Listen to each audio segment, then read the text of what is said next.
Hi everyone. Today in this video we will examine how you can generate good buzz and become a popular presenter. Fact is, popular presenters have people buzzing about their abilities to communicate. So I have a question for you. When people bring up your names and hear that you're going to be presenting at a certain meeting or another, do they say, so-and-so is going to be presenting? That's great. He is fantastic. She is so effective. If that's the kind of buzz that you're generating now, fantastic. If you're not, I'm going to show you 10 techniques, 10 tactics that will deliver good buzz and make you a popular presenter. Are you ready? All right. Number one. Your presentation has a pre-presentation email sent to your guests, advising them that their input will be required on a specific problem for resolution, or you'll be asking them to vote on a recommendation for go-ahead. Immediately, you've got engagement. Number two, your same pre-presentation email specifies clearly how this information affects them individually. That means in your email you use their names. For example, Mary, this will increase revenues for your section. Paul, this will improve customer service, which you've been striving for. That kind of connection with them will make them want to attend. Number three, promise them in your email that you will present information that is important and affects them and their organization. That's right. For example, tell them, just as a silly example, tell them that in your meeting you'll be showing photographs of the leadership team wearing minimal clothing and a few lampshades at last year's Christmas party. They'll want to attend. It'll go viral.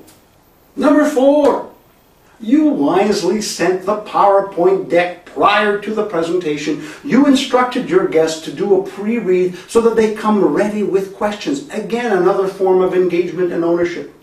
Number five, your opening remarks clearly define the desired outcomes of your presentation. For example, you tell them, by the end of this presentation, we will be signing off on a recommendation that will deliver X improvement.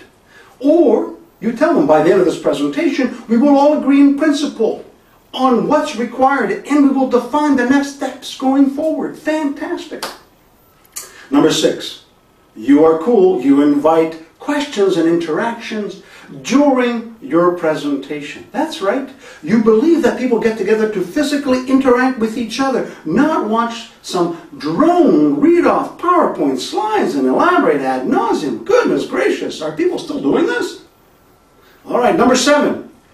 The presentation itself, you do not. In that presentation, you do not review the entire PowerPoint deck. No, instead you showcase the 5, 7, 10 most important slides that affect them and are in order of priority and interest to them. You are at the service of your guests. You get it, don't you? Number 8. You wisely apply the 1/3, 2/3 time allocation model. What does that mean? Well, if they give you 30 minutes, your presentation lasts 10. Yet the discussion, the interaction takes 20 minutes. Excellent. You are wise beyond your years. Number 9. Should they digress or go off on a tangent during the questions and interaction, you steer them back by re-emphasizing, restating the desired outcome. No surprise to them because they've heard it in the opening remarks, and now as the captain of this presentation, you steer them on safe waters. Number 10, the big one. You conclude by recapping what you and your audience agreed upon.